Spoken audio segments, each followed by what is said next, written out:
Hello, I'm Jane Humphries. Today is Tuesday, August 20th, 1991, and we are in Waterloo, Ontario, Canada, doing the Family Heritage Album Grandparents Interview with Reverend Ralph Humphries, who is my father-in-law. Before we talk to Dad, here is what is going on around the world and in Canada at the present time. The world as a whole is basically at peace. There are growing hopes that the long Cold War between East and West may finally be over. Concern about nuclear war is lower than it has been in many years. The United States and Soviet Union just recently signed a very comprehensive arms reduction treaty. Unfortunately, there still remain more than enough atomic weapons to destroy all of civilization. The future of the Soviet Empire is very uncertain. The communist bloc is experiencing severe economic problems and internal conflicts between ethnic and national groups. The Western world was stunned yesterday to learn that Soviet leader Mikhail Gorbachev was overthrown in a bloodless coup by his hard-line rivals. Mr. Gorbachev was making radical reforms to the communist system. At home in Canada, there is real concern about the unity of our confederation. The French-speaking people of the province of Quebec remain discontented with our new constitution and may decide to separate from Canada. English-speaking Canadians, especially in Western Canada, seem to be growing increasingly impatient with Quebec and the language issue. Conservative Prime Minister Brian Mulroney is currently in his second term. He and his government face many problems: the constitutional crises, discontent with the free trade agreement, opposition to the new goods and service tax, and a staggering national deficit, now well over $400 billion. Due to the way he has handled these problems, his approval ratings are now the lowest among the three major federal parties. There is popular grassroots support building for a new political party called the Reform Party, which got its start in Western Canada and is headed by Preston Manning. The average Canadian is living a longer and healthier life than ever before, and the quality of life in Canada remains one of the best in the world. But there seem to be many social problems as well. Illegal drugs and drug-related crime are destroying our inner cities and threatening our youth.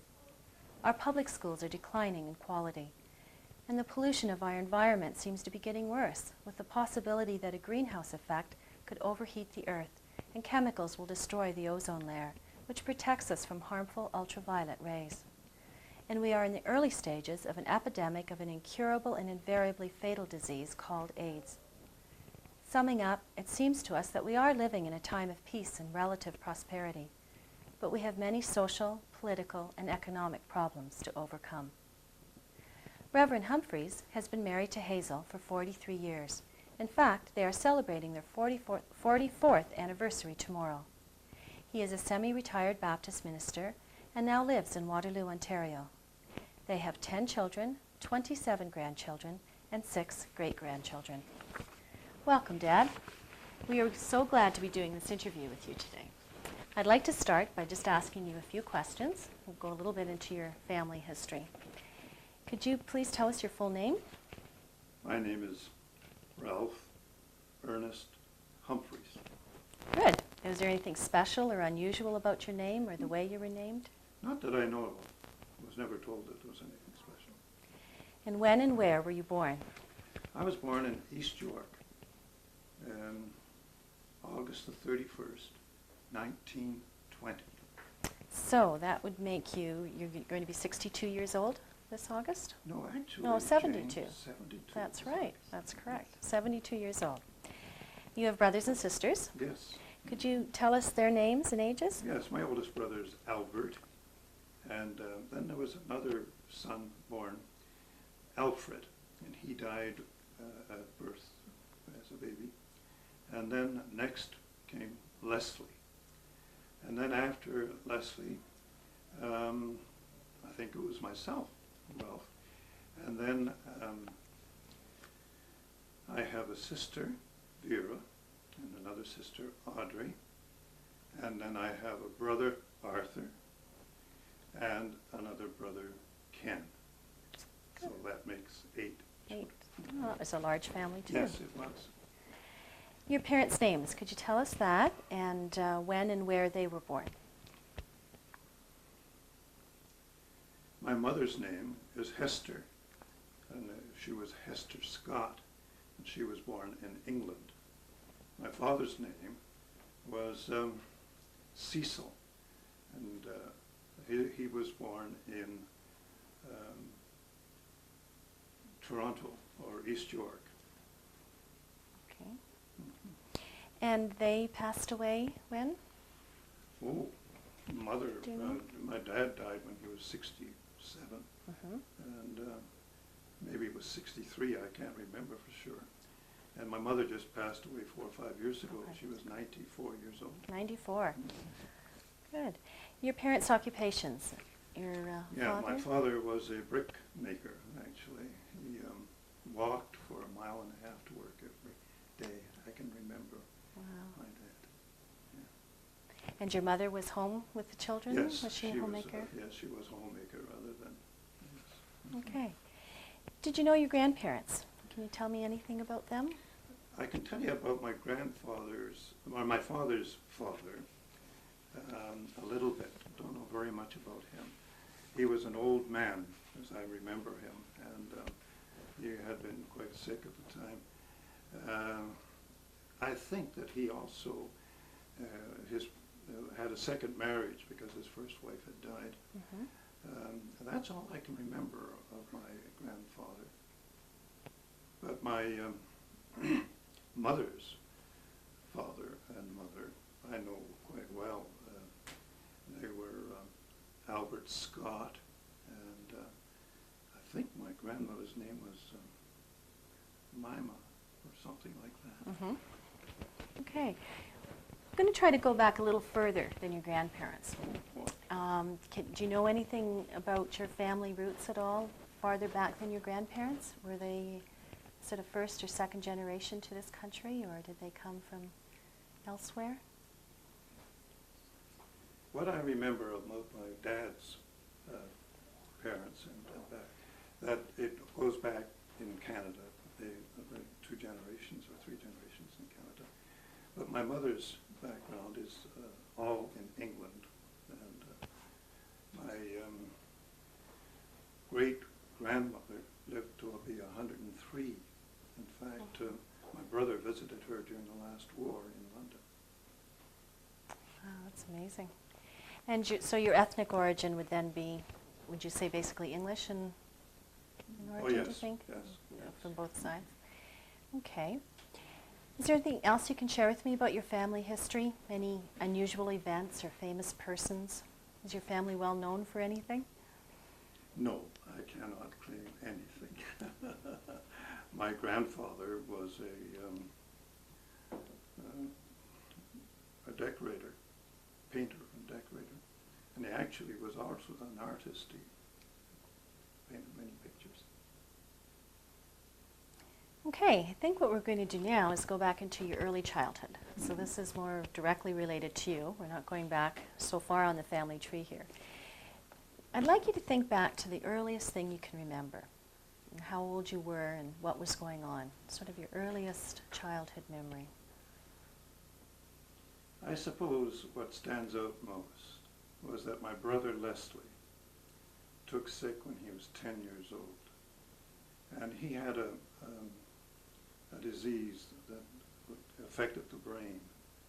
And I can remember Mother going down to the streetcar to go to the Sick Children's Hospital, and she would come home and tell us how that she couldn't go in to see Leslie because he had a contagious disease. And she came home and said how that Leslie cried for Mother. And those are the kind of things that stand out in my mind. That would be back in, he was 10 years old and I'd be 8, so that'd be about 1928 that Leslie died. That stands out. We had, actually, it was interesting, back in those days, all the family, when someone died, wore a black thing around their arm. And I remember my brother and I walking down the street with this black, and we also had a crepe on the door.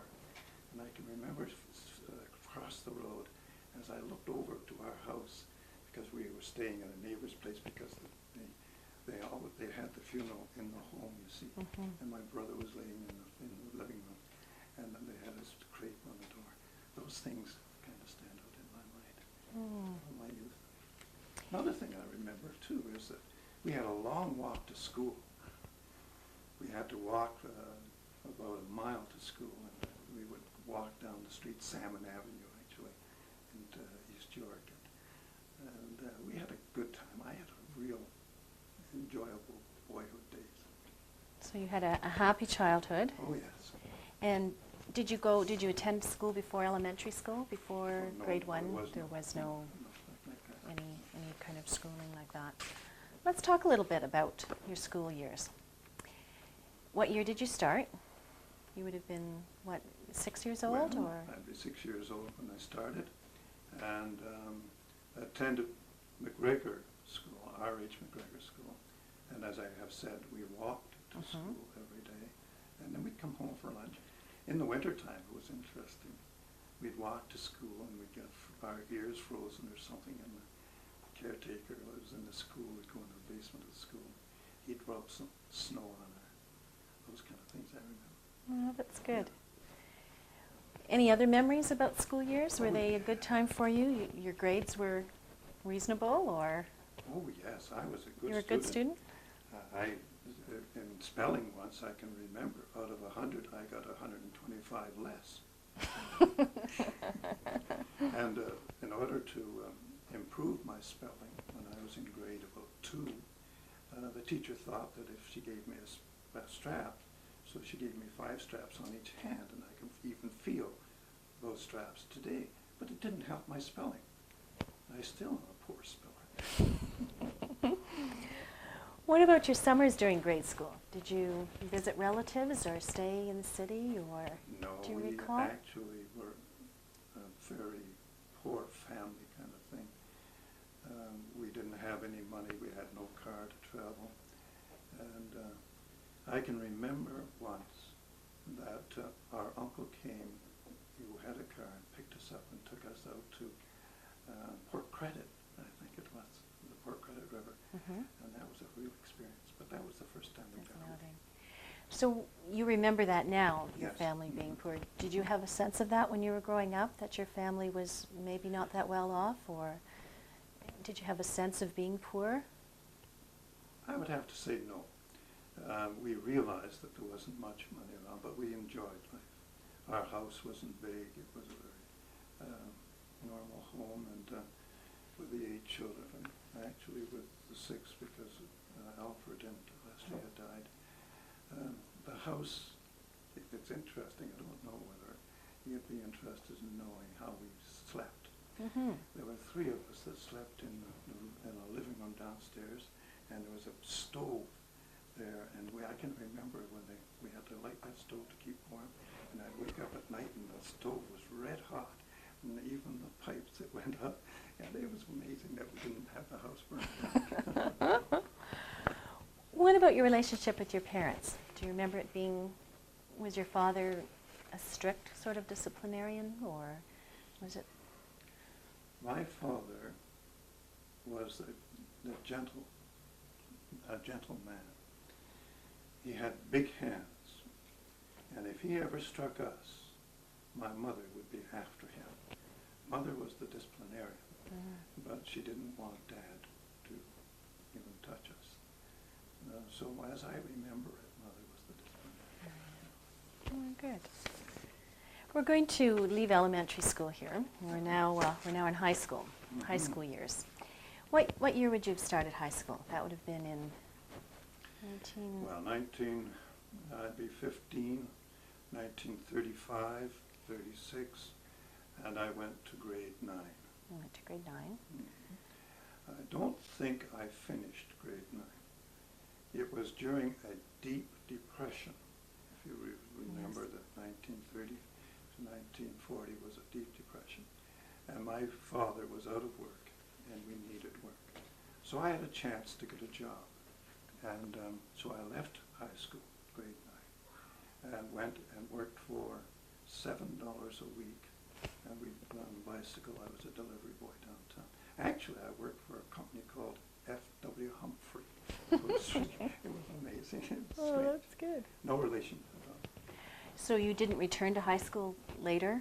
It was, you left in grade 9. And I worked for the the F.W. Humphrey Company, and then I changed and went with Higgins and Burke, and this was all grocery in the business. I became a salesman for them, and this would be 1940. And if 1940, the war broke out. In 1941, I would be 21 years old, and there was conscription. So I got a letter in the mail when I was 21 to say I had to report to North Bay, of all places. I had to go to North Bay to take my basic training. Had you been that far away from home before? Never. I got on the train, never been away at 21 years of age, and yet it was the first experience. It was a real new experience for me. I would like to talk about your career in the military and the Second World War, but before we get to that point, is there any friends that you still have from that high school period before you went off to war? Is there anyone that was special to you that you can still sort of recall or perhaps still see? I can recall a number of people within where lived around us. In fact, actually, I met a chap in Thornbury, because we were just had a pastorate in Thornbury, and his name was Jim Chandler, and he lived down the road from us, and so it was good to have that reunion. But school, I don't remember too many boys, any of the boys or girls that went to school with me. No, I think that I would have to say there was not outstanding. We had a church relationship, and there were a lot of young people in church that I can recall, and just keep friendships with them now. What about family vacations? You mentioned something about going to Port Credit one time with your... We didn't have any. I mean, to speak of, we didn't have any vacations. Okay. So if I could say your childhood and adolescence was fairly happy, even though your family was a bit on the poor side? We didn't know any different. No. You know. Yeah.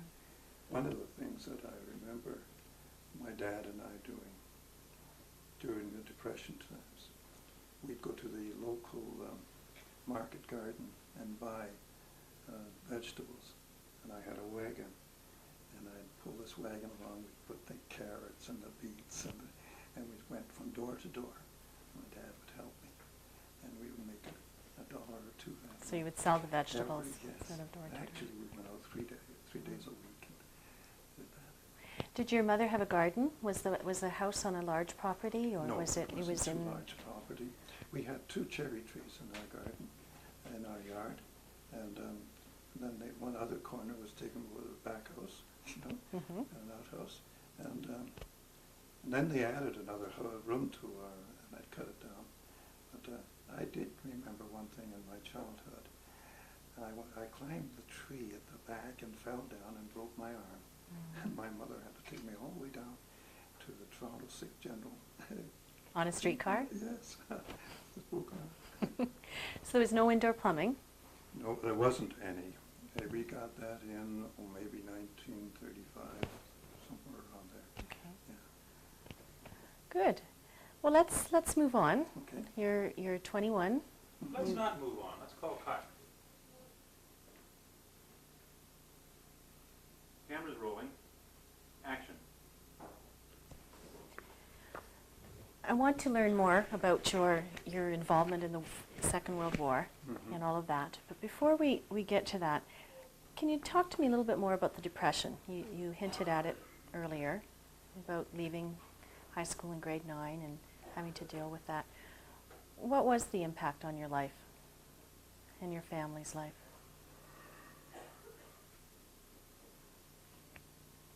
As I remember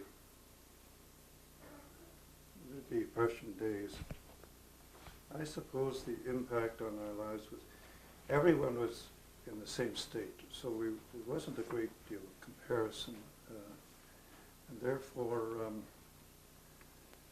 I suppose we felt as though we would like to have more.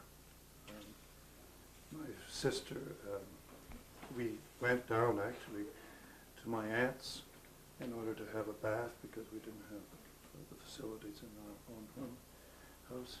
And no, it was it was bad and yet it wasn't bad. Do you understand what I mean?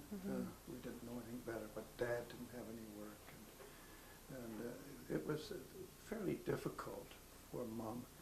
Mother didn't have enough money to put food on the table. We'd have rice pudding, and that was a real treat.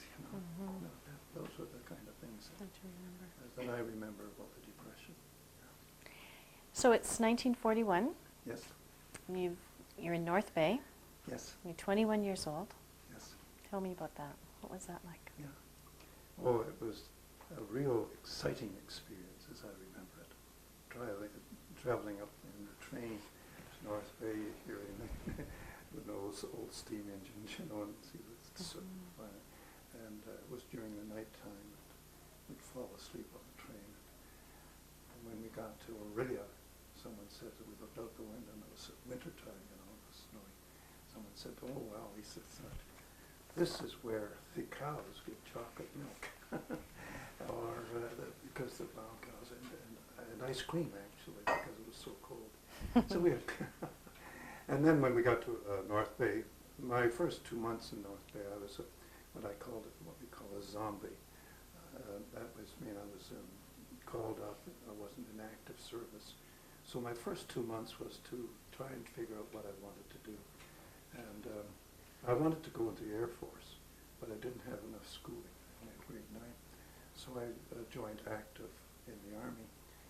There was a friend, I met a friend in the RAP, that was the Regimental Aid Post.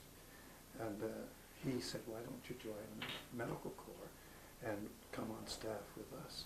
So that's what I did. And I became a first aid attendant in the RAP.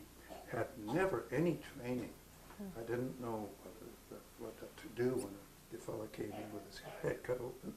And I was supposed to be the first aid man, and I shivered in my boots trying to look after this blood running all down his head. But that was the experience we had in North Bay. I stayed in North Bay with the Medical Corps for about 6 months, and then we moved down to Orillia. We set up a training camp in Orillia. And then where? Did you went overseas? Yes. Well, after we went to Orillia, and then I decided that I wanted to get out of the basic training center and move on with my company. So I went to Camp Borden for my advanced training. And because of my voice, they noticed that I had a strong voice. They said that I should be a platoon corporal. So I got training for an NCO, and I got on staff in Camp Borden. While I was in Camp Borden, my older brother Albert, who was already married and had a little girl, he came for his training, and they were going to send him overseas. So I said, "Well, no, you can't send Albert overseas without me." And because I had seniority, I was a corporal at the time, I pulled him off the draft, and we went overseas together. Oh, that's wonderful. Yeah, that was a great experience. So a platoon corporal? Yes. What's a platoon corporal? Yeah, platoon corporal is, each company was divided into platoons, and there were 30 men in a platoon. And there was a sergeant and a corporal and a lance corporal. I became the sergeant, actually, of the platoon eventually before I left Camp Borden. And then I went overseas it was an acting rank, and I went overseas with that rank as a sergeant. And so that was we'd be in 42 now, was it? No, or maybe about 43. About 43? 44, yes. Okay. And where were you first posted? Where did you took a boat, a ship? Yes, Not a boat, a actually, ship. We went overseas on the Ile-de-France, a huge boat. It was amazing to me to see the thousands of soldiers marching onto that boat, and we got way down into the depth of the boat. And, because I was acting sergeant, I could choose my bed, so I chose. There were bunks. There were four bunks, and I chose the top bunk because usually, when anyone's seasick, if you're sleeping under them, it's not quite as pleasant. So, but we had a good trip. And how long was that? Oh, that was about 7 days. 7 days? On the ocean. And you landed in England, or? Yes. And then and then you went to France, or? Well, then I was attached to a 10th Field ambulance, actually. And this 10th Field was with the 2nd Div. So this was in 1944, 45. And then there was June the 6th was D-Day. Mhm. And then 1 month after D-Day, we went across to France. And I can remember that trip across the English Channel. It was a real experience. So you were with the Canadian Armed Forces the whole Yes, time? yes. And Yes, I was with the Medical Corps With the and with Medical the 2nd Corps. Division, the 10th Field Ambulance. They so call it. were the people happy to see you when you came over the month after D-Day? There was lots of excitement, or? No, actually. If you can get the picture, we were on a large number of ships going across, and there were warships keeping watch of us. It was like a highway being patrolled by these ships because of the enemy, and there were a lot of mines. We had to have it. But when we got onto France, on the shore of France, we had to go just down this long road in the country, and we had to walk in single file because of the mines that were set. And I looked across the field, and I could see, I thought they were like clotheslines right across this farmer's field.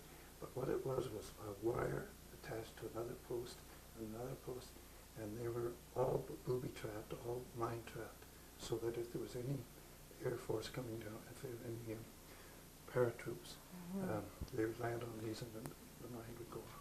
But I can remember seeing that. Did you get billeted in any homes, or where did you stay? How did? God bless you. Did I ask the wrong question here? Well, no, not the wrong question. It's a good question, but we very seldom saw any civilians. Okay. And the first point we were in was in a hospital setting. The hospital was cleared out because of it was thick war. I mean, this is wartime. I mean, the bombs were dropping. And when we walked along the road, and when the planes came to strafe us, we had to get down into the ditch. You know, I mean, it wasn't pleasant. We didn't see any civilians. This was war.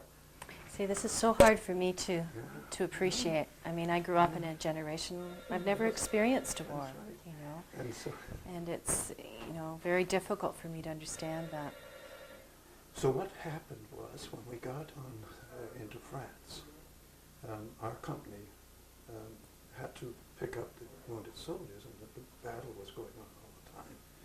And we got settled in this hospital, but I had to go with a couple of fellows out into the field. And I remember my first battle experience was to pick up a chap who had been injured by shrapnel, and I was scared because the shrapnel was dropping, the bombs were dropping. And so I didn't do a very good job on that fellow. I hope he's still living. And then we got settled down, we got moving. Once we got over that battle, we started moving from one, and then we pushed the Germans back. So where were you when it was announced that the war was over? Oh, that's a little longer. We had got quite an experience. Before we get to that, Okay, I sure. remember we coming into Holland, Okay. and even before we got there, there was a time when they had all the boys marching on the Dieppe, the Sure. great battle of Dieppe. Well, we had a victory parade through Dieppe, and I expect we must have been 20 across, thousands of us marched through that Dieppe in that victory parade. I remember that clearly. And then when we came into Holland and freed, the country had just been freed, and I can remember walking down the streets with the Holland people just dancing down the street because of the victory. And then we got established in a place called Wapenveld, and we had established a first aid center there, and we were there over Christmas, and we had a difficult but interesting time. But by this time we were pushing the Germans back into Germany. So you asked me about when the war was over. Mm-hmm. I was we had just gone across the border into Germany, and we had taken over a house for our company, and we were cleaning out the backyard just to get the thing cleaned up. And someone said, "Oh, it's V-Day." And everybody else was, "Oh, is that right? Okay, fellas, let's finish what we're doing." That's about the way it went. So it was a little anticlimactic Oh, yes, after yes, that. Did you have the sense prior to that you were going to win, that you were being well, victorious? Oh, yes, we knew that when we had already pushed it, because, Jane, you cannot imagine driving along the road and seeing the hills crowded with soldiers, dead soldiers, and the last thing the Germans used was horse-drawn vehicles, and we saw that the horses that were killed just stopped as we drove past. No, we knew we were victorious. If you had heard or seen the planes that came over, draw after draw after draw, it was awesome. It gives me goosebumps. No, It it's was really quite a memory. When you came back, Yes. those memories of war were with you for a long time, or?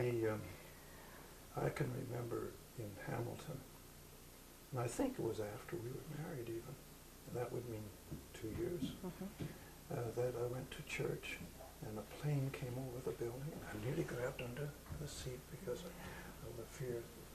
Oh yeah, Even today, when that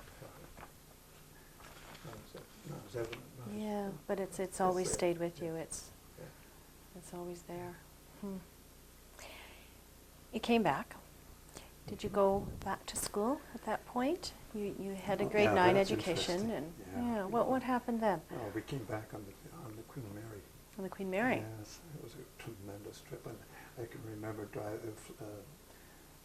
coming into and seeing the American The Statue of Liberty. Thank you. Yeah. The Statue of Liberty. I remember seeing that, and we landed, and then we got on the train, and we were watching to come into Toronto, and the Toronto at the Toronto That's the train station. I could see my dad, my mother, my pastor, and my little brother Ken, and they were all there waiting for us. And it was a great reunion. You can't imagine what it was like. Your brother Albert he went over Yes, with you. Now, did yes. he stay with you No, he there? didn't. No. Albert stayed in England, whereas I went over. We had we call a poem system for your medical. And he was three under the S disability, so he couldn't get into battles. So he stayed in England. But he came back over, and he survived. Did you come back at the same time? No, or? we didn't. No.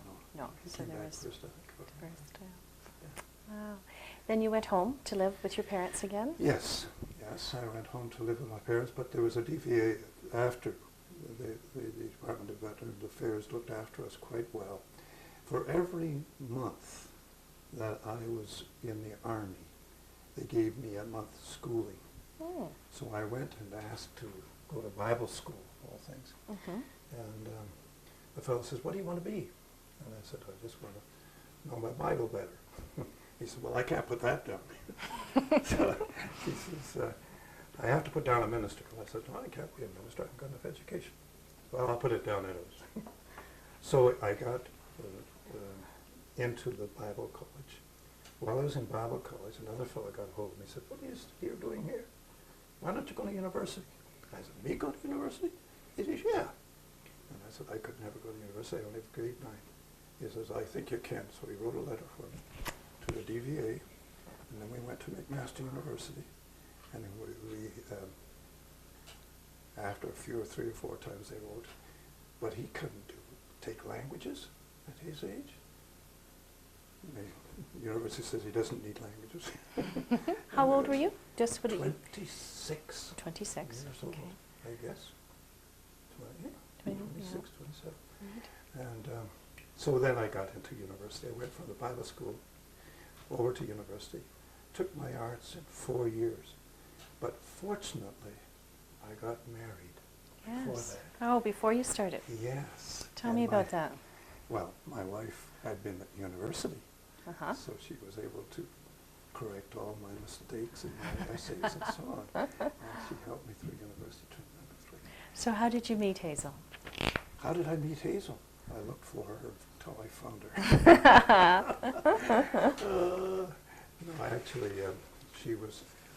You really want to know? Yeah, I really do. I'd love to know. Well, that was an exciting way.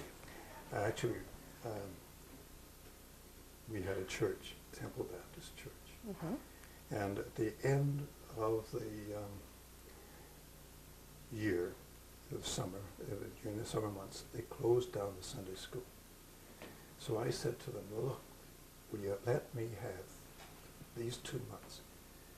And so I asked for 2 pianists.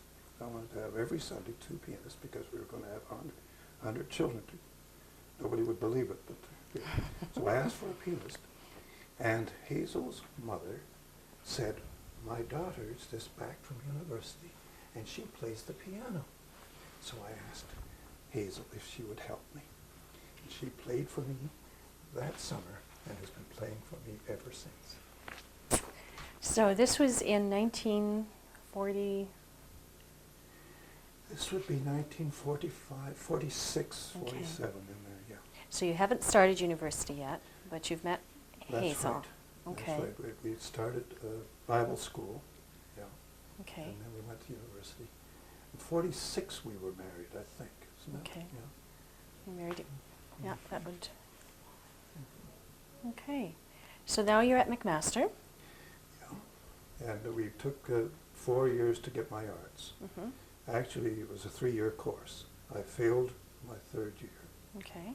and so I had to repeat it. And while I was doing that year, the government wouldn't pay, so I had to, actually went in as a minister and had a church, and they made up the money on that. By that time, we'd had 4 children, too. That's right. Let's Action.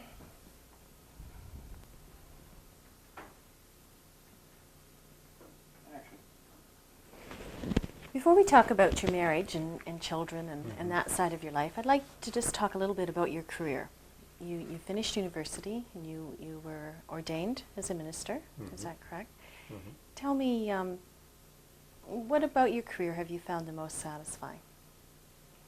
It's kind of a loaded question, I know.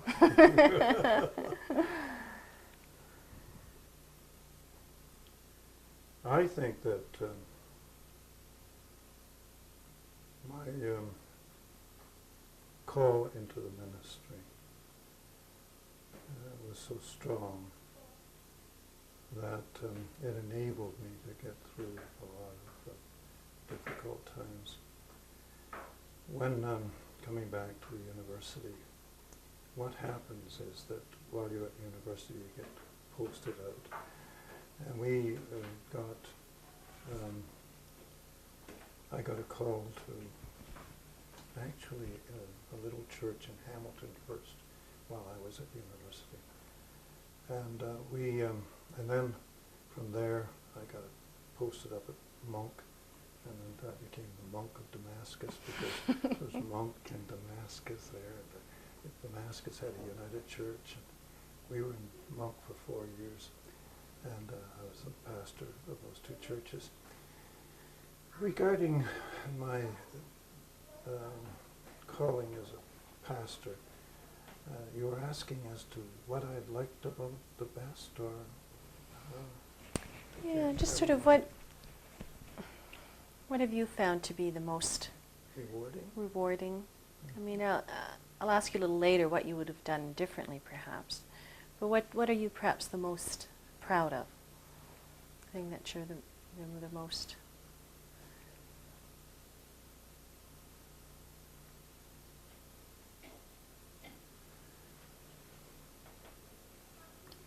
Very, very difficult for me to single out anything which I am most proud of. I love people. I love meeting people. I love dealing with people, and I'm very, very convinced in my own mind regarding the Christian faith. Mm-hmm. And my deepest desire was and is to help people come to know God in that very vital and personal way. And that was my profession in that sense. I saw my profession not as a job, but as a calling. And I didn't see my profession as a 24-hour, at least as a 5-day-a-week job. It was 24 hours a day for 7 days a week. It was a way of life rather than, and I never got paid for what I did. I got paid in order that I could do what I was called to do. And in that sense, I think that was what I found to be the most rewarding of my calling, was that it was doing something for others and for people. The other side of that was that, along with it, I married a beautiful girl in our family. It was just amazing how we got 4 children under 4 and 6 under 6, and how my wife was able to cope with that situation. And that was very rewarding for me. And so the profession and the family were kind of together. Mm-hmm. It was kind of a oneness there. So, yeah, my profession, I enjoyed it. The part I liked, I guess, the best, I like preaching. Don't do a very good job at it, but I love. You're being modest. Would you have done anything differently? If I had my life to live over again, I can't say that I would. No. No, I found it very, very successful. I mean, very happy in my situation. Not that I was always successful, but that. But you were content with that. Yeah, I was contented, yes. You've been alluding to your wife throughout. Yes. Tell me a little bit, her full name. Hazel Evelyn Wood. And now it's Hazel Evelyn Humphries. I made sure of that. So you met her at the Bible college, or the church? No, actually, at the church. At the yes. church. Mhm. Okay, and she played piano for you Yes. that summer. Mhm. Can you remember your first date? Where you went? What you did? How you asked her out? Well, actually, in the setting up every Sunday for our children's program, we had upwards to 100 children, we had to put the chairs out in this large auditorium, and we had to get the program ready. And together, Hazel always helped me to do this. And that would be our first date, practically, over the period of that summer. And it wasn't long, mind you. It was I met her at the first of the summer, and I don't know whether it was the same year or a year later, but towards the end of the summer, I asked her to marry me, and we were married the next year. So, So it was a fairly quick courtship yes, in yes, that it was. respect. Very quick. Do you remember meeting her parents for the first time? Was that a sort of an event? Because they were or- part of the church, I had known Hazel's father, because he was the clerk of our church, and I knew him, and I knew the family, so no, it wasn't difficult to meet them. In fact, actually, it was she that introduced me to her daughter. So. Oh, that's right. Was it formal in the sense of when you went to ask her to marry you? I'm assuming that you did the asking. Did you ask her father for her hand, or was that sort of thing involved, or? Yes, there was something of that nature. You're asking me to think back to the point, where I said, "Will you marry me?" And then I remember going to her house and going into the home. I don't know whether we bought the ring or what we had, but showing it to her mother and dad. Yeah, that was a nice experience. Good. And your parents were pleased about Oh, yes. the match, yes, and yes. so there wasn't any opposition there or None any whatsoever. barriers. No. Oh. We had a good wedding. Yeah. Hazel's a modest person. She didn't want a big wedding. And so what we did, you remember how they dress up the car Mm-hmm. when you're gonna. So we hid the car so nobody could find it, and we had a reception in the backyard of Hazel's folks' home, and before the end of the reception, we slipped out and walked all the way up to Danforth Avenue, so that then nobody would find us. And my mother, her dying day, was mad at me and mad at because we didn't say goodbye to her. That's almost as bad as eloping. Yeah, quite like. What would you say is the most important thing about choosing a spouse? Well, there are several things, of course, and it's difficult because you're asking a marriage counselor as to what are the things that and so you'd have to say, well, no, you better be the same age, you better be all those things. Very difficult. If you're asking me what I would think was what I was looking for in marriage and found it in my life was, again, compatibility, liked the same interests, and I don't know, Jane, as to how to add to that. Her education, of course, was better than mine, and so we were comparable in that area. We were able to discuss things, and we liked the same things, and we had a lot of things in common. And my wife was very patient with me. In what ways has marriage perhaps turned out to be a little different than you expected it? Or has it turned out to be different than you expected? Isn't that interesting? I wonder why you would ask that kind of question. Marriage has had no surprises for me. I invested, as you can understand, in a large family. We weren't expecting necessarily 3 sets of twins, but as came along, we were able to cope, and I'm very thankful for the way it turned out. Let's talk about all your children. Oh, good. That's it. 10 children is Yes. considerable. Yes. Certainly for this day and age. There's, Yes. we don't have those large families as often anymore. So your first child is Douglas, Yes. and he was born when you lived where? In Yes, Douglas, we were living in Hamilton. We hadn't mentioned that in my pre-university days, I had to go to what it was called rehab school, Okay. because I had to get, I only had grade 9, and I had to get to grade 12 level to get to university. So this rehab school was in Hamilton, and we got married, and we lived in a very small apartment. And when our first child was born, and Doug, and then next year Lois was born, and it wasn't much more than a year after that Ruth and Ronald were born, and we moved from one place to another. And each time it was a little larger apartment, but all of them were very, very small. Douglas was born in 48, Mm-hmm. and then Lois came a year and a half later, approximately a year, something 49. of that nature. Okay. 50, yeah. And then the first set of twins, Yes. Ruth and Ronald.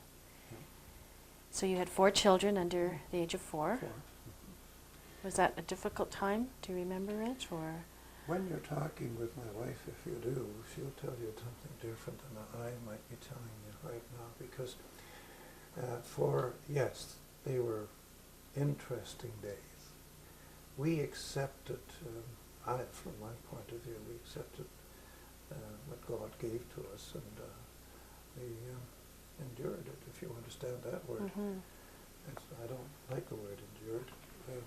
We got along fairly well. We were every time a child was born, of course, we get increased income. The DVA was looking after us as far as our rental and schooling was concerned, and so that was looked after that way. I think that's... So the more children that Yes. you had, the more income you would It receive does, from, yes, from the yes, Department of Department of Veteran Affairs. Mhm. Okay. And when did your assistance from them stop? When you landed your first kind Yes, of full actually, posting? Or? the year that I had to repeat in university, they Mhm. stopped. But they picked it up again after I got my arts, and then they gave me 3 years theology training. Mhm. And so I tried, but I never did get my degree in theology. And it was because of the extra work of the Mhm. family, actually, Yes. and the church that I had, and carrying the university out, and my own difficulty with academics. Mhm. I wasn't a good student in that sense. I had difficulties with every subject. I remember trying Greek. Greek? Greek. It was terrible. The professor, you know, he'd shake his head and wonder why I couldn't do better. But So your first full-time posting my as a minister, how many children did you have at that point? Yes, we had 4 children when we moved to Monk. To Monk. Monk Okay. was our first. I was ordained in 1954 in the Okay. Monk Baptist Church, Mhm. and we had 4 children, and could be that at that time, 1954, That's when my husband was born. all right, the same year Mhm. that Stanley and And Stephen Stephen. were born. That's right. So we had twins that year, and our male dog had 5 puppies, and I forget how many. It's overwhelming. And we had chicks out in the garden and so on. So we had quite a prolific year, actually. Yes. But it was an exciting year, the year of ordination. So it's 1954. You have Yeah. 6 children now. Yes. You have 2 sets of twins Yes. and 2 other children. Right. You stayed in Monk for 4 years. 4 years. 4.5. something Okay. like that. Any other children born in Monk after? So Mm. let me see. Let's see. The next child in the family would be Shirley, and not sure whether she was born in Mount Forest or in Monk. Okay. Yeah. And then we moved from If you moved from Monk to Mount Forest, to Mount Forest, and we were there for 7 years. 7 years And that would be when Mary and Margaret would be born. will be born. Yes. And Peter was born in Mount Forest, or no? Peter he came, and we were living in Beamsville. in Beamsville. Mhm. Okay. So there's, help me, is it 5 girls and 5 boys, Yes. right? Yes. So perfect. how did you manage that? Well, we Was- had contact You had the man upstairs. well, that's what it must be. So you were in Mount Forest, Yes. and then you moved to Beamsville, Yes. and that's when Peter was Mhm. born. Mhm. Okay. And from Beamsville you moved to? Yeah, from Beamsville. We were in Beamsville 7 years. Mhm. And then we got a call to come to Kitchener Right. and Glen Acres Baptist Church, and we Mhm. were there for 5 years. And from there, we moved to Hamilton, Mount Mhm. Hamilton. And then we went to Walkerton. And then from Walkerton, we went to Bothwell. Right. So, And I would assume as each move happened, you would leave some of your children behind as they grew well, older? it got that way, yes. Actually, when we were in Beamsville, Doug met Cindy, Mhm. and they were married. And then when Lois met Jay, Mhm. and so they were married when we were in Beamsville. Actually, the year I think that we were going to leave Beamsville, we left They them off married. down there. Yeah. And when we came to Waterloo. Glen Acres, in Kitchener. Waterloo, Kitchener, my son met his beautiful wife. So you left him behind. So I left him there. That's good. I'm glad you did. You've talked about your family being very important to you, Yes. and very much a part, an Yes. integral part of your whole career, and your career being more a way of life, Right. if I understand Right. correctly, as opposed to Mhm. a 9 to 5 kind of job. Right. Tell me some special memories of raising your children. Special incidences that kind of come to mind, whether they be funny or exasperating or whatever. Is there some sort of special memories that kind of instantly come to mind? I suppose if we start at the first with Douglas, the first thing I remember about Douglas is as a little boy with long curly hair, and me taking him to the barber and having all these curls cut out.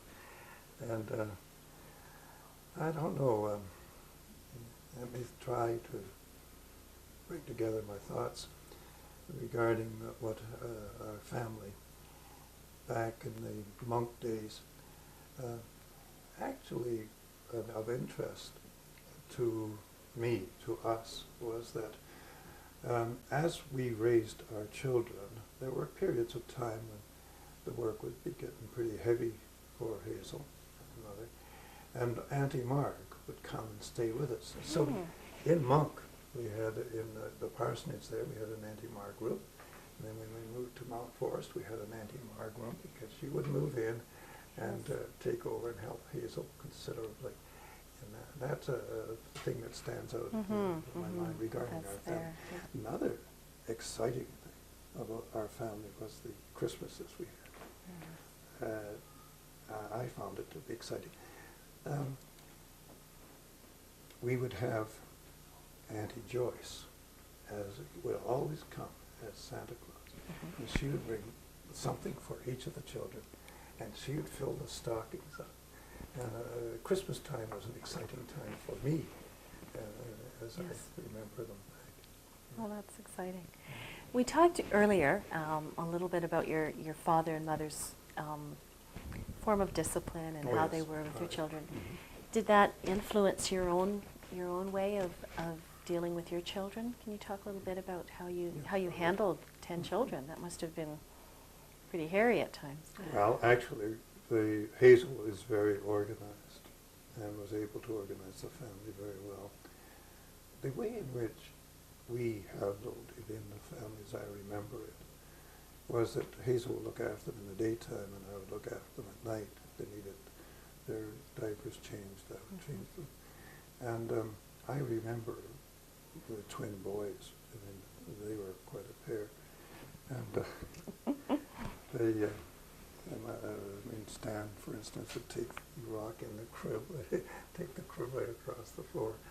And but when I changed, made sure they were dry, they had enough food, and if they cried, there was 2 fingers, and there was a soft part of their body, and those 2 fingers hit that soft part of the body, and that kind of was the discipline we had. So you're asking about interesting times that I remember in the family, those kind of things that I don't know whether my Hazel even knew about that, but in order to help them to sleep, that's the Kind of thing. Yeah. the discipline in our family. Hazel, I suppose, I think together we were disciplined. My family remember, of course, the time when I took my belt off and my trousers started to fall down because of my knees. But I don't remember that. You have grandchildren now. Yes, What's it like to be a grandparent? exciting, Is it? beautiful. Yes, yeah. No, I love my grandchildren. Is it different than being a parent? Yes. Different in the sense that you do not have the responsibility for them in the day-by-day experience. But also, I guess what I find about grandparenting is that what is expected of you as a grandparent, and I often wonder whether if you're supposed to be filling a role or whether you're just supposed to be yourself. And no, I love my grandchildren. Well, they love you. Let's move on. to a different subject area and talk Mhm. just a bit about some of your interests. We'll start with travel. Mhm. You traveled for the first time, basically, when you went to war. Do you enjoy traveling now? And Oh, yes. tell me a little bit about some of the places you've gone. Mhm. One of the things that I enjoyed while I was in the Army was I took a trip across Canada as a medical for teaching first aid to the various camps. So I went for the first time to Vancouver, and my dream at that time was that my family would sometime see the Rocky Mountains. And so it was always within the back of my mind, I'd love to see my family travel, and we did do so with Mary and Margaret and Shirley and Peter. We went across to on a trip in the car. So that was the first long trip as a family that we took. We went to Victoria Island. So that That's was good, exciting. Yeah. Now, since that time, of course, because of the availability of travel, we've been down to Florida, we've been to England, and so on. Did you get back to Holland? Not yet. Not yet. That's in the a agenda. place where I would love to go. Yes. I wanted to have Hazel and I go down.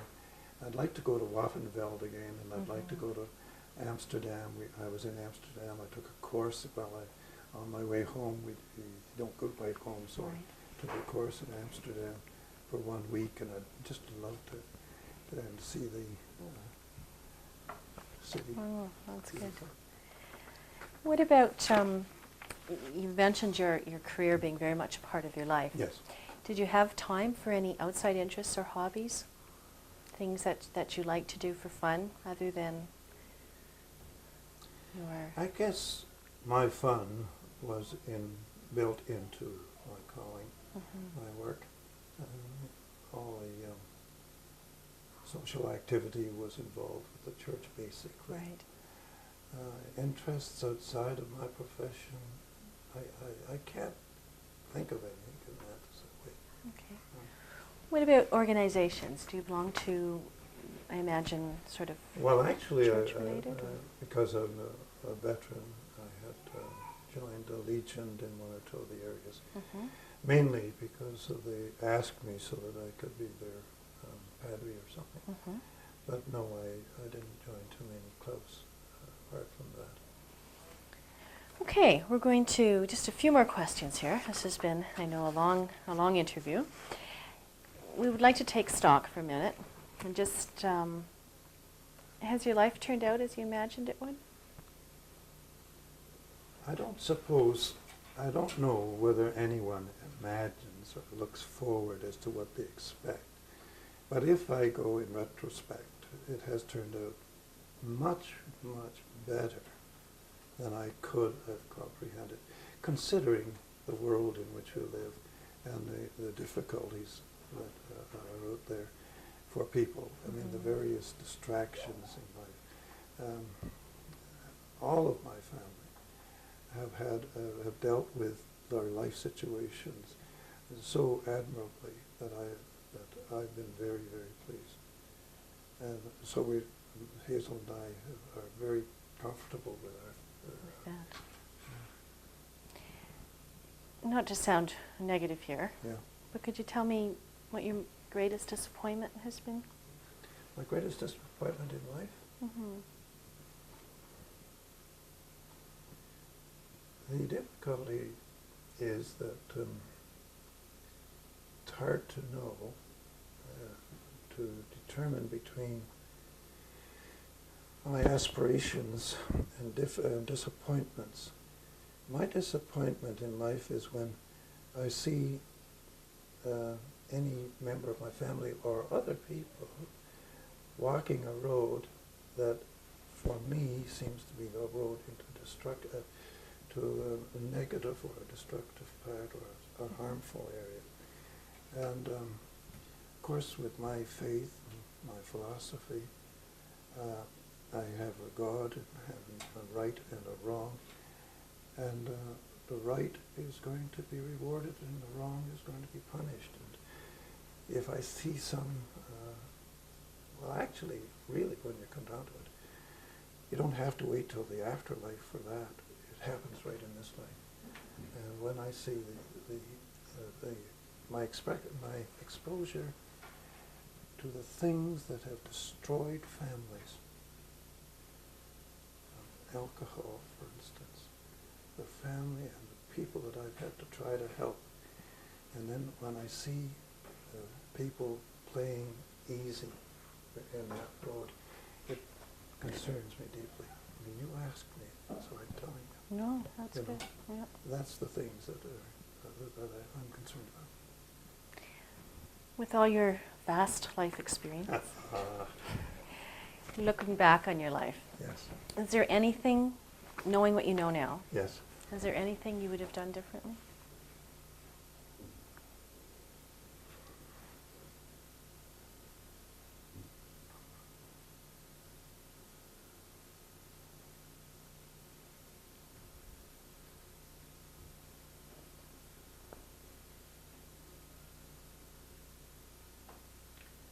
Isn't it funny? I can't think of anything that I would have done differently. I might have wanted things to go differently, but I don't think you can organize it that way. I don't think you can prevent people from having difficult times. I think that the difficult times is what makes people. Is there anything I would have done differently as I look back over my life?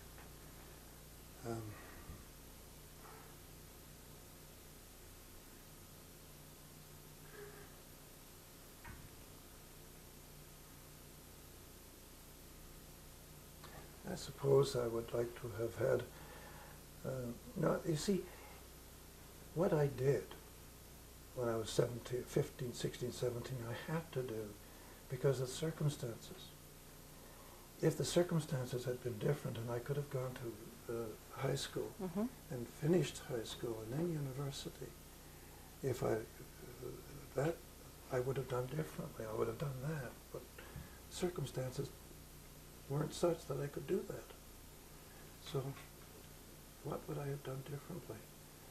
Would I have gone to war if there was no war, or I'm satisfied with my contribution at that point. And so when I came back, no, I don't see any difference. I wouldn't trade my family for $1 million type of thing, you know. Yeah. No, I don't see me doing anything differently than we did. That's good. Let's talk a little bit about right now, Okay. the future. What are your goals right now? Is there things that you still hope to accomplish? Oh, I'd love to get back into the church. And, yes, I would. Would you? Sure. You miss it? Oh, yes. Oh, yes. Yes.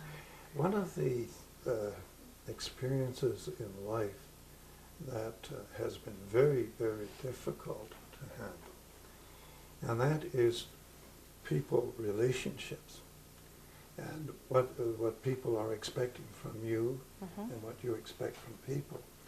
And I had 2 or 3 very disappointing experiences through life. I was able, I think, with the help of God, to work through them, but I'm not sure how they affected my family.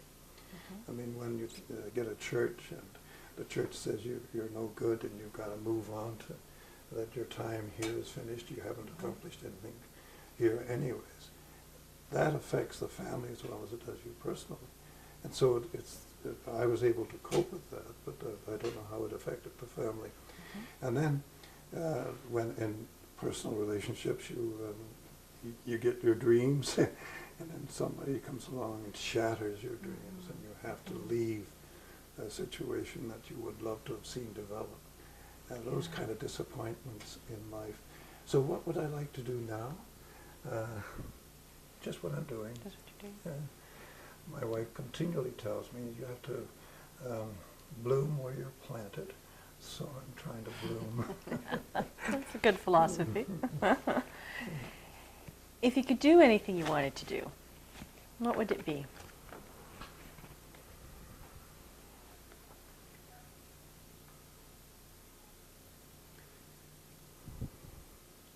I suppose I come back to the same theme.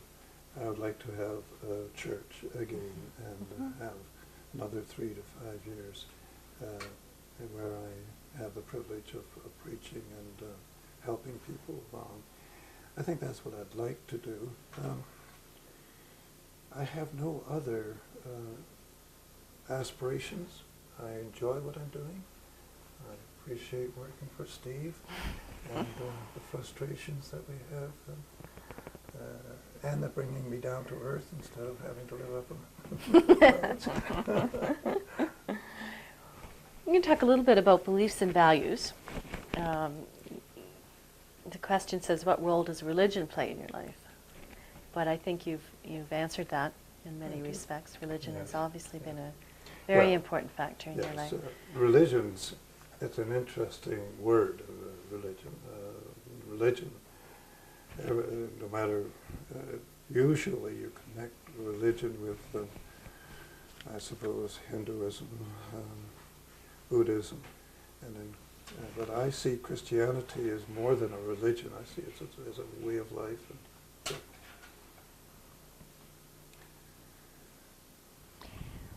Can you give me some examples of what right and wrong would be to you, as sort of within your belief and value system?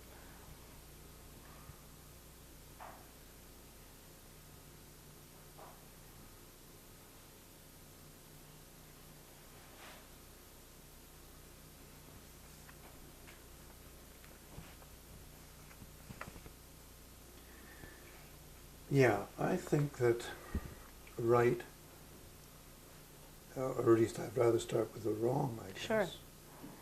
Wrong is when you expect something for yourself without having any regard for the other person. Right is when you forget self and you see the need and seek to fulfill the need of the other person. Wrong is selfishness, right is the opposite. That's putting it in a nutshell as far as What would be the most important thing or things that you've learned about life thus far? The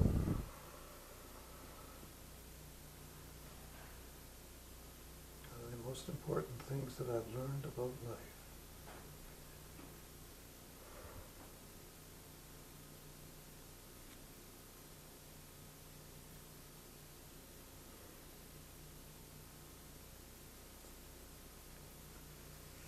I think the thing that I have learned about life mostly is that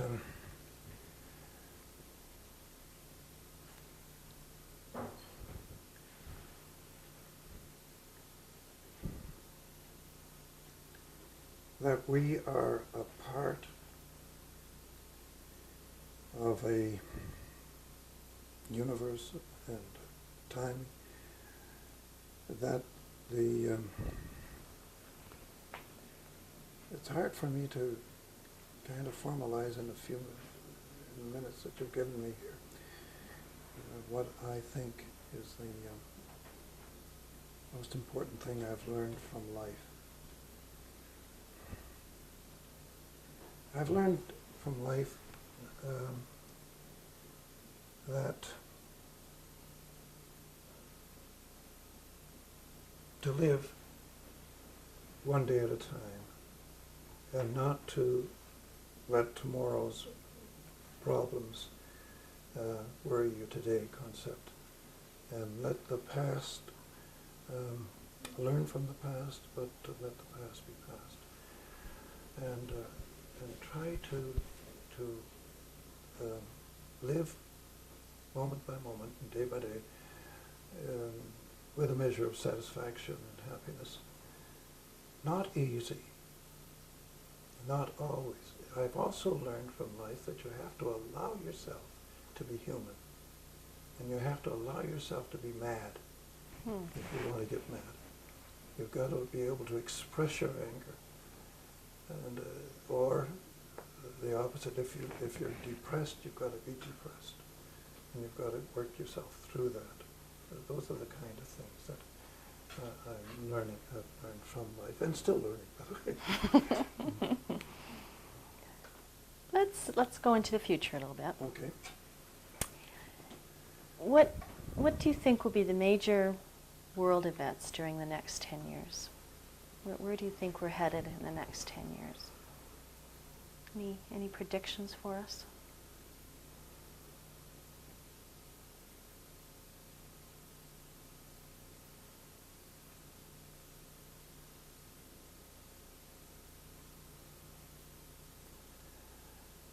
I feel that the present world situation, as implied as we began our interview, that we were living in a fairly peaceful world, and now when Russia is taking its turn, not overly, at least I'm not aware of what's happening in Russia, and whether what's happening in Russia is going to be a big change or not, whether it'll go back to a dictatorship or not, it's unknown.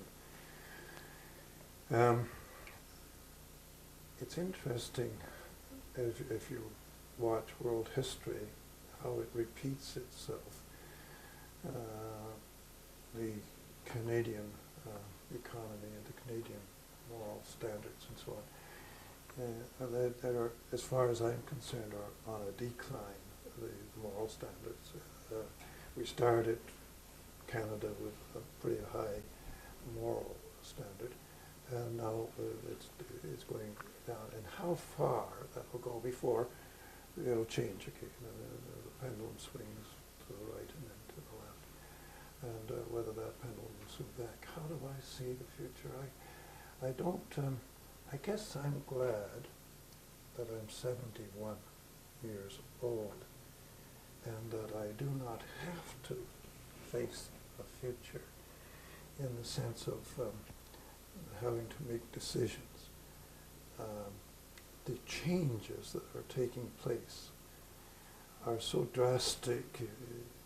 When you watch your television program, we had no television, of course, when I was a child. In fact, the radio was just, I remember going on the street and hearing my first radio program, and so the world itself has shrunk to the point of making communication all around the world. So I'm glad I'm 71 in the sense that I'm not having to face the problems of tomorrow. The younger, like yourself, mother, and the children as you raise them, and the environment, not only the moral environment, the physical environment and so on, how it's affecting our everyday lives. So, how do I see the future? Of course, if you ask a theologian, I've never been a student of the end times concept, but biblically, from a Christian point of view, there's supposed to be an end times, and it could be that there is that kind of future. But I don't want to be pessimistic in that sense. I don't think we ought to live that way. I think we ought to live for the moment and expect the best for tomorrow and live with that expectation. I think that the discouragements or the bad parts of today you have to live above them and overcome them and carry on. And that's my personal view. We're coming close to the end. Good. Now it's your turn to tell us, what advice do you have for your great-grandchildren? And I've got a couple of different areas that I'd like to ask your advice on. Mhm. So this is for the future generation. This would be your grandchildren's children, Mhm. or your grandchildren, if you don't want to go quite that far in the future. What would your advice be about getting an education, first of all? It's interesting, and I suppose you're referring to a formal education, because all of life is an education.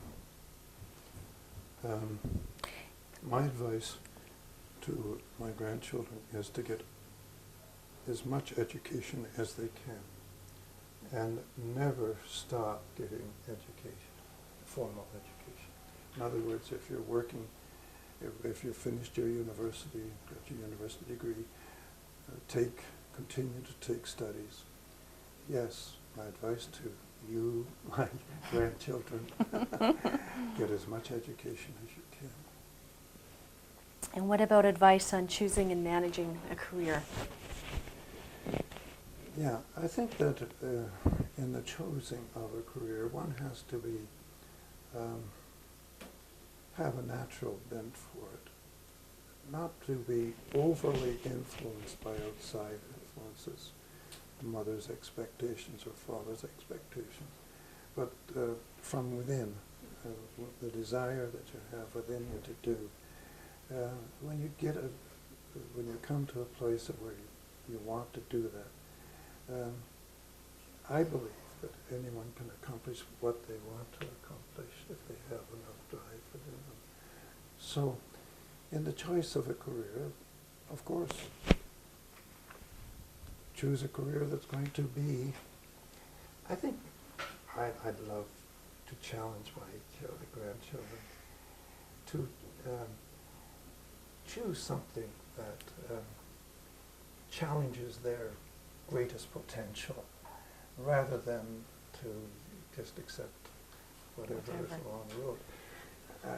And yet, even as I say that, I don't want a career to be the be-all, the end-all of their philosophy of life. I feel that, and you and I have talked about this before, Jane, about woman and that motherhood is one of the greatest professions that a girl can be called to. And I think that is proven in my wife. And I think that if anyone has done a job with her family, and it's been because of her devotion to her career, and she was trained for it, she has a university education, and she devoted her time to the raising of our family. And to my mind, that is what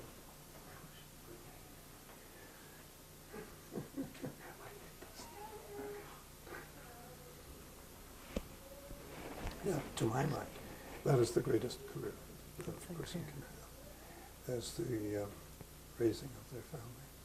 Good. What advice do you have about money? The things the material or money that we need to. There's a saying that don't marry for money, but marry where money is. That's good. Money. And I think the same philosophy, the same idea goes on with it. Don't make money the god, but be careful of your money. I think that money is only expression, is what we use to negotiate. And someone has said, if you look after the pennies, the dollars will look after themselves. I think we have to be careful with our money, but don't make money your be-all and end-all. We have never done so in our family.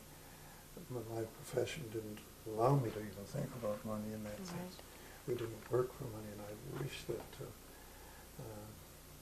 people would get, the idea of work without worrying about what you're going to get paid for, because it's a privilege to be able to work and to get. So money, where does money fit in?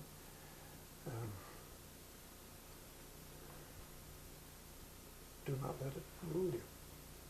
Be in control of it. Don't let it break you. I mean, just because you haven't got it, don't be discouraged. Right. You know, that there's far more to life than money. I guess I come to that from my mother and dad. Mm-hmm. You know, they had no money. That's right. When we found a copper on the ground, it was like finding a gold mine. And so, no, we got through life without money. And that money is not the all and the all. It's nice to have, but it's not necessary. What about love and marriage? Any advice for your future generations on love and marriage? And Yeah. Love your wife. Love your husband. Give all that you've got to your companion. And learn not to expect out of marriage anything that you're not ready to give it.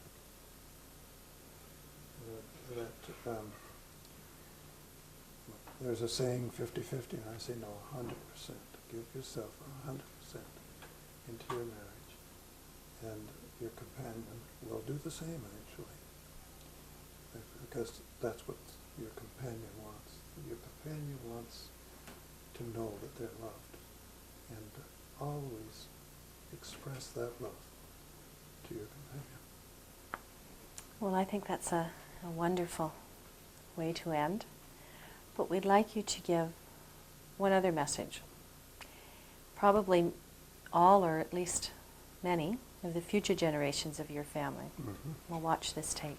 And you have an opportunity right now to give them a personal message that you'd like to give over and above what you've said. Is there anything else you would like to add to these future generations? Any other message for them? Life is beautiful. Remember, there was a creator. And get in touch with him at the earliest time. You asked me to preach. Well, this is your opportunity. Seriously. Life is what you make it, really. And there is more to life than what you see. And there's more to life than health and strength. There's more to life than a big house. And that life is within you. And you are what you are. And you are a beautiful person because you've been created in the image of God. Thank you. Thank you, Dad. This concludes our interview. I'm Jane Humphries. Have a good day. Fire for action. Jane, when you look up right at Dad and ask the question. And after I say action, you give me a 5-second pause. Action. Did you know your grandparents? And can you tell me about them? Damn it. God. What? Action. Did you know your grandparents? And what can you tell me about them?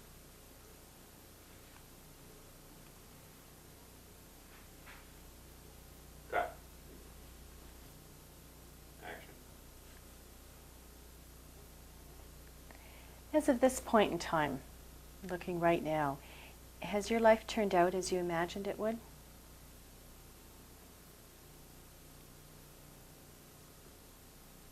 Cut. You just need her facial reactions. I'm up close on your face, Jane. Now, is she going to ask a question of me first? You look at Dad, Jane, and we're on. The camera's rolling. There's action. You talk to her, Dad. Don't you glance at this camera or I'll throw a brick at you. He's going to really yell at me. I have to look right at you. That was a good reaction shot, actually. I like that. It's not important what you say to each other. Are you going to say action, or have you said action already? We're rolling. We're rolling. Okay, what would you like to talk about? Don't talk too much, Jane. You just react. Yes, actually, life has been really exciting for me, and I've enjoyed every moment of it. Oh, that's beautiful. And the thing that causes me the greatest concern is that Oh, that's so my beautiful. boys were real boys when they were young. You wouldn't believe it. Especially Stephen and Stanley. Keep reacting, Jane. That's it. Okay, let's react some more here. Okay, what concern this time? Give me some real concern. Okay, tell me something awful. Oh, Actually. that's bad, yeah. Actually, life has been exciting, but there have been difficult times. You're even cringing, Jane. Yeah, that's Giving me right. some, oh, my cringe, Jane, jeez. I can't. Actually, Okay, no, you tell me I- something sad. Then I'll Yes, cringe. really. When my brother's Now we're gonna find out she's Your real clothing actress. allowance has been cut Leslie, in half. yeah, when my brother Leslie was sick in hospital, mother had to go walk down to a mile and a half to the streetcar, and then get on the streetcar and go down, and then listen to her son. And she couldn't go in to see him because he had TB of the brain, tuberculosis brain, whatever that is. And those are the kind of things that I remember, and him crying out loud, "Mother, come!" I can't stand much more of this. Well, it's very sad. It is beautiful. You did good, Jane. Okay. Are we done now? No? Now what? Sad, happy? Excuse me, Stan, if you got me some. Jane, Mhm. look at that. Now take some direction from me, okay? Okay. Just 2 nods. Now bring your hand up and contemplate with it on your face. Just kind of contemplate. Yeah, yeah. Oh, that's beautiful. That's beautiful. Yeah, you're contemplating now. Yeah. You understand what I mean, don't you? That's good, yeah, yeah. Because those things were the most difficult things. You can never get too many of these cutaways. Mhm. I'm always looking for a cutaway that I haven't got that's not matching. Don't you look at the camera. I know. Especially when you look at the camera, that's a good cutaway. So now you can't use it, right? Because I've looked at the camera? Well, that's what they tell us, isn't it? Yeah, that's right. That's But, what you're doing right there. and, It's good, Jane. those kind of things. But you're married to one of them. Yes, I know. And you know what it's like. It's I had to awful. live with Don't them. talk too much, Jane, okay? Because the lips, I can't sync the lip movements, to any Oh, way. that's right. You don't talk to me. You just listen to what I'm saying. That's the stuff right there. You know what you're doing. But Okay, this is nonsense.